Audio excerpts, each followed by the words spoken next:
விஜய் ஆட்சிக்கு புதிய நெருக்கடி உருவாகி இருக்கிறதா? கேம் சேஞ்சர் யார் என்பது குறித்து இந்த அரசியல் சதுரங்க நிகழ்ச்சியில் விவாதிக்க இருக்கிறோம். தொடர்ந்து அதிமுக எம்எல்ஏக்கள் ராஜினாமா, புதிய பாட்டாளி மக்கள் கட்சி தலைவர் அன்புமணி ராமதாஸ் உள்ளிட்ட புதிய தலைவர்களின் சந்திப்பு, ஏற்கனவே உள்ள கூட்டணியில் உள்ள கட்சி தலைவர்களின் விமர்சனங்கள் ஆகியவற்றால் ஒரு குழப்பமான ஒரு சூழ்நிலை உருவாகி இருப்பது போல ஒரு தோற்றம் இருக்கிறது. இது குறித்து இது உண்மையா அல்லது இதனால் எந்த விதமான பாதிப்பும் இல்லையா என்பது குறித்து நம்மிடையே புதிய உழைப்பாளர் கட்சியின் தலைவர் திருவாரூர் காந்தி அவர்களிடமும், திமுகவின் தலைமை கழக தேர்தல் பணிக்குழு செயலாளரும் முன்னாள் சட்டமன்ற உறுப்பினருமான இல புகழேந்தியும் நம்மோடு இணைந்திருக்கிறார்கள். முதலில் திருவாரூர் காந்தி சார், இந்த தொடர்ச்சியாக திமுக முன்னாள் அமைச்சர்கள் மீது வழக்கு, கைது, அதன் பின்னர் இன்று பாட்டாளி மக்கள் கட்சி தலைவர் அன்புமணி ராமதாஸோடு சந்திப்பு, 4 சட்டமன்ற உறுப்பினர்களோடு ஆலோசனை, மற்ற கட்சி சட்டமன்ற தலைவர்கள், அந்த கட்சிகளுடைய காங்கிரஸ், விசிக, சிபிஐ, சிபிஎம் கட்சிகளின் தலைவர்களின் மாறுபட்ட பேட்டிகள், இவற்றால் ஒரு குழப்பமான ஒரு சூழ்நிலை ஏற்பட்டிருக்கிறதோ என்ற ஒரு பேச்சு இருக்குது. நீங்கள் எப்படி பார்க்குறீங்க இதை? இப்ப கவர்மெண்ட்டுக்கு எந்த விதமான ஒரு பிரச்சனையும் 100% இல்லை. ஏன்னா கிட்டத்தட்ட 6 எம்எல்ஏ ராஜினாமா, அவரு முதல்வர் அவர்களுடைய திருச்சி கிழக்கு அதனுடைய 7 வேக்கன்ட்ல இருக்கணும். அதனால இப்ப நம்மளுக்கு 234ல ஒரு இப்ப 228, 27 கிட்ட, இப்ப 17 கிட்டக்க இருந்தா போதும். 214ல இப்ப 227 இருந்தாவே போதும். 227 தான் நம்ம ஓட்டெடுப்புல எடுத்துக்க முடியும்.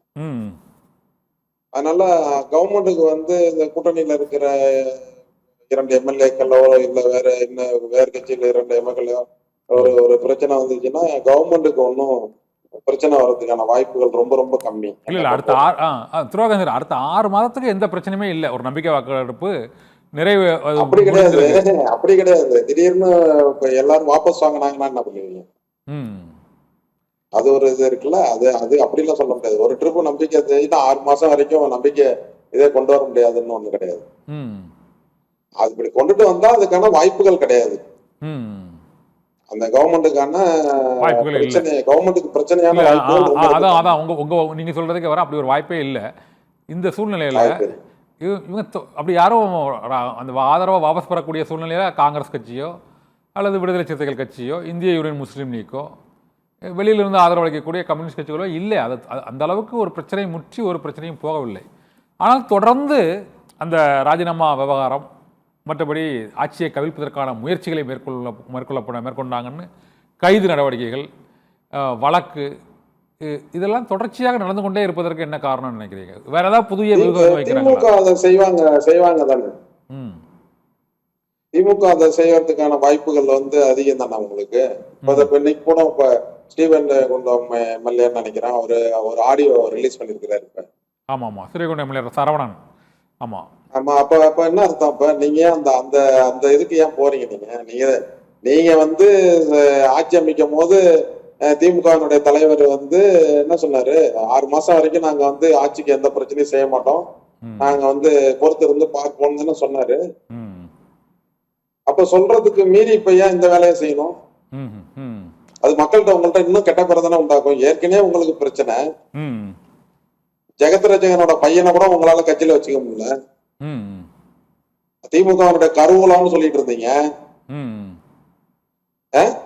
அப்ப அவரோட பையனை உங்க கட்சியில வச்சுக்க முடியலன்னா என்ன சொல்ல வரீங்க நீங்க? அப்ப அதன் மூலியமா நீங்க என்ன சொல்ல வரீங்கன்னா, திமுக கிட்ட நான் ஏற்கனவே ஒரு தேர்தலுக்கு 6 மாசம் முன்னாடியே நான் சொன்னேன், முதலில் ஒரு கட்சியினுடைய வாரிசு, நம்ம இதே நிகழ்ச்சியில சத்தியம் டிவில நீங்க வேணா எடுத்து பதிவை பாருங்க, முதலில் வாரிசுகளை அனுப்புவார்கள். முன்னாள் அமைச்சர்களும் சரி இல்ல ஒரு பெரிய பொறுப்புள்ளவர்கள் அவருடைய வாரிசுகளை மிரட்டிடுவாங்க. இப்ப அவங்களுக்கு இப்ப திமுகவினுடைய மிக முக்கியமான ஒரு தலைவர் என்னோட இருக்கிறாரு. நான் கேக்குறேன், ஜெகத்ராஜனுடைய பையன் போனது என்ன திமுக சொல்ல விரும்புது? அது இருக்குல்ல.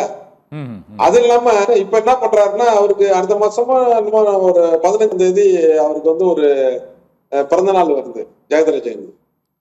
சேலத்துல சில இடத்துல என்ன பண்றாருன்னா, ம் அதை இப்போ புகழேந்தி சாருக்கு வந்து தெரியப்படுத்துறா, தலைமையிட்டு சொல்லுங்க. ம் டாக்டர் தமிழ் ஐயா அவருடைய பேரு இப்ப ம் பேனர்ல எழுதுறாங்க. ம். அதுல என்ன செய்யறாங்கன்னா, ம் வன்னியர் சமுதாயத்தின் ஒட்டுமொத்த விடிவெள்ளி அவரு. ம் இதை திமுக ஒத்துக்குதா? ம் நான் திமுக இன்னொரு கேள்வி கேட்கிறேன். நீங்க உங்களுடைய தோல்விக்கு முக்கியமான காரணம் ம் ஜாதிவாரி கணக்கெடுப்பு எடுக்க சொல்லி உங்ககிட்ட வந்து 4.5 வருஷமா எத்தனை மனுக்கள், எத்தனை போராட்டங்கள், எத்தனை இதை வன்னியர்கள் செஞ்சாங்க, ம் எத்தனை கோரிக்கைகள் உங்கள்ட்ட வந்துச்சு. ம் அப்ப நீங்க என்ன செஞ்சீங்க? அரசாங்கம் நடத்திட்டு இருக்கும்போது நீங்க என்ன இதுக்கு மட்டும் நீங்க பதில் சொல்லணும். கண்டிப்பா பதில் சொல்லி அவங்க இதுக்கு நீங்க ம். அப்ப 4.5 ஆண்டுகள் அதை பத்தி எதுவுமே பேசாம இல்ல எதுவுமே பேசலாமா? அன்புமணி இல்ல இல்ல அவர்கள் திருவாரூர் காந்தி சார், இது